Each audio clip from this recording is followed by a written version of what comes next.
എനിക്ക് അങ്ങോട്ട് കയറി ചെല്ലാൻ പറ്റുമോ? കയറി ചെല്ലണം. എന്റെ കർത്തവ്യം ടോമിന് ഇത്രയും ടെൻഷൻ ഉണ്ടെങ്കിൽ അപ്പൊ എന്റെ അവസ്ഥ എന്തായിരിക്കും ടോമേ?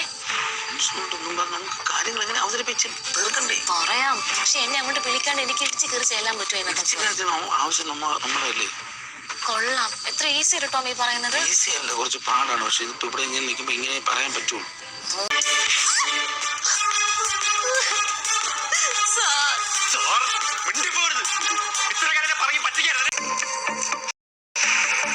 ഓട്ടാണ് എവിടെ വെച്ച് കാണാം പറ്റുമോ?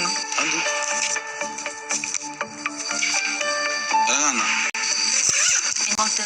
വീട്ടിൽ. എന്തുപറ്റി? ജോലി പോയില്ലേ? ആര് പറഞ്ഞു? നീ അകത്ത് പോയിട്ട് എന്തായി? തുടങ്ങിയെടുത്ത് തന്നെ നിൽക്കാനല്ലേ. ഇതങ്ങനെ ഇങ്ങനെ തീരാനേ മുകളിലുള്ള ആള് തീരുമാനിച്ചിട്ടില്ല.